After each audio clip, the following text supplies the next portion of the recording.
నెల్లూరు జిల్లా ఎస్పీ కార్యాలయంలో వైసీపీ జిల్లా అధ్యక్షులు కాకాని గోవర్ధన్ రెడ్డితో కలిసి వైఎస్ఆర్సీపీ నెల్లూరు నగర నియోజకవర్గ ఇన్ఛార్జి ఎమ్మెల్సీ పర్వతరెడ్డి చంద్రశేఖర్ రెడ్డి, వైసీపీ నెల్లూరు రూరల్ నియోజకవర్గ ఇన్ఛార్జ్ ఆనం విజయ్ కుమార్ రెడ్డి, జిల్లా ఎస్పీ అజిత వేజెంట్లని కలిసి వైఎస్ఆర్సీపీ నేతలు మహిళల పట్ల దారుణమైన వ్యాఖ్యలు చేసిన ఆంధ్రజ్యోతి పత్రికా చైర్మన్ రాధాకృష్ణపై చర్యలు తీసుకోవాలని కోరుతూ మెమోరాండం అందజేశారు. ఏబిఎన్ రాధాకృష్ణ వైఎస్ఆర్సీపీ మహిళల పట్ల చేసిన అభ్యంతరకర వ్యాఖ్యలపై చట్టపరమైన చర్యలు తీసుకోవాలని కోరుతూ ఈ రోజు జిల్లా ఎస్పీని కలవటం జరిగిందన్నారు. రాబోయే రోజుల్లో కూడా నెల్లూరు నగరంలో జరుగుతున్న అవినీతి అక్రమాలను ప్రజల ముందుకు తీసుకువచ్చి అధికార పార్టీ నేతలను ప్రజాక్షేత్రంలో దోషులుగా నిలబెడుతుందని హెచ్చరించారు. మొట్టమొదటిగా నెల్లూరులో జరుగుతున్నటువంటిది కానీ అలానే అమరావతిలో జరుగుతున్నటువంటిది కానీ అనేక అక్రమాలు, అనేకమైన అంతం లేనటువంటి అవినీతి, చాప కింద నీరులా ప్రవహిస్తున్నటువంటి అవినీతిని ప్రశ్నించడం కూడా జరిగింది. ఈరోజు మేము విజయం సాధించామనే చెప్తాం.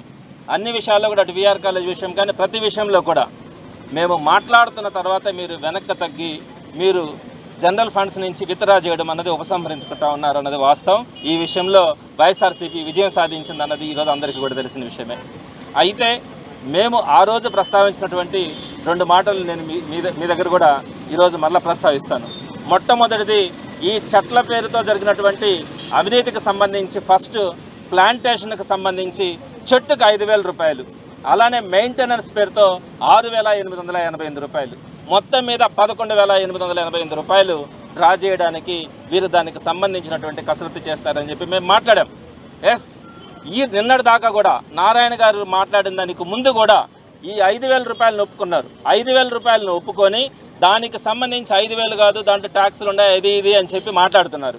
సో ఈ 5,000కి సంబంధించి వారు ఏదైతే అప్రూవల్స్ తీసుకున్నారో ఆ అప్రూవల్స్ అన్నిటి కూడా బయట పెట్టడం కూడా జరిగింది. ఇక రెండో పాయింట్కి వచ్చేటప్పటికి 6,888 రూపాయలు మెయింటెనెన్స్ పేరుతో మీరు ఏదైతే దోపిడీకి స్కెచ్ చేస్తూ ఉన్నారో ఆ విషయాన్ని కూడా మేము మాట్లాడడం కూడా జరిగింది. నిన్నటి దాకా ఎవరు మాట్లాడాల, నిన్న స్వయంగా మంత్రి గారు చెప్పినారు. ఈ 6,888 రూపాయలకు సంబంధించి ఏఈ అనే వ్యక్తి దానికి సంబంధించి ఎస్టిమేషన్స్ వేసింది వాస్తవమే, దానికి సంబంధించి మేము ఖర్చు పెట్టలేదన్నారు. మీరు ఖర్చు పెట్టినారన్న కాదు, ఏఈ ఎస్టిమేషన్స్ వేసి దానికి సంబంధించి ప్రాసెస్ అంతా చేసి ఆయన వాట్సాప్ గ్రూప్స్లో కూడా పెట్టిన విషయం మీ మనస్సాక్షికి కూడా తెలుసు. మేము ఈ ఇష్యూ ప్రస్తావించిన తర్వాత ఈ మెయింటెనెన్స్ డబ్బులు 3 నెలల తర్వాత నుంచి వాళ్ళకి రావడం కూడా ప్రారంభమవుతాయి. ఈరోజు మేము దాన్ని ఖర్చు పెట్టాలనుకోలేదు, బటన్ అవుతుంది అంటున్నారు. నేను ఒకటి చెప్తా ఉన్నా, మంత్రి గారు ఆదేశాలు లేకుండా, రాజకీయ నాయకుల ప్రోద్బలం లేకుండా ఏఈ గారు ఎస్టిమేషన్స్ వేసి ఈ విధంగా ఖర్చు అవుతుందని చెప్పి ఆయన రిలీజ్ చేసినటువంటి పరిస్థితి ఎక్కడా కూడా ఉండదు. ఏం అవసరం అండి? ఏఈ గారికి ఏం అవసరం ఉంటుంది? ఏఈ గారికి ఏమన్నా వాళ్ళు ఏమైనా మిత్రులు ఆయనకున్న సొంత డబ్బులు వస్తాయా? ఆయన ఎందుకు పెడతారు? 6,888 రూపాయలు మెయింటెనెన్స్కి ఇవ్వాలి ఒక్కొక్క చెట్టుకు అని చెప్పి ఆయన ఎస్టిమేట్స్ వేసింది వాస్తవం అని చెప్పి నిన్న మంత్రి గారు చెప్పినారు కదా. ఎందుకు ఏ విధంగా ఏఈ గారు మీరు చెప్పకుండా, మీ డైరెక్షన్స్ లేకుండా వారు ఏ విధంగా ఇస్తారన్నది మీరు ఒకసారి ఆలోచించుకోవాలా. మీరందరూ కూడా ఆలోచించండి.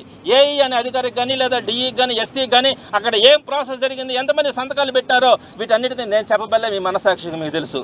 దాన్ని మేము బయట పెట్టిన తర్వాత ఈరోజు మేము జనరల్ ఫండ్స్ నుంచి వాడుకోవాలని అనుకోలేదు, మేము వాడలేదు అంటున్నారు. మెయింటెనెన్స్ డబ్బులు 3 నెలల తర్వాత రావాల్సిన దాన్ని ఈరోజు దానికి సంబంధించి కోట్లాది రూపాయలని మేము సేవ్ చేసినటువంటి విషయాన్ని ఈరోజు ప్రజలందరూ కూడా గమనించినారు. అయితే ఇంకొక విషయం కూడా చెప్తా ఉన్నా, నారాయణ గారు సుమారుగా 30-40 సంవత్సరాల నుంచి తెలుగుదేశం పార్టీలో కార్యకర్తల నాయకులు చాలామంది ఉన్నారు, చాలా కష్టపడతా కూడా ఉన్నారు. అయితే మీరు దేనికి సంబంధించి అయినా కూడా మీరు ఎవరి దగ్గర ప్రెస్ మీట్లు పెట్టి చేతిటిస్తూ ఉన్నారు మీరు ఒకసారి ఆలోచించుకోండి.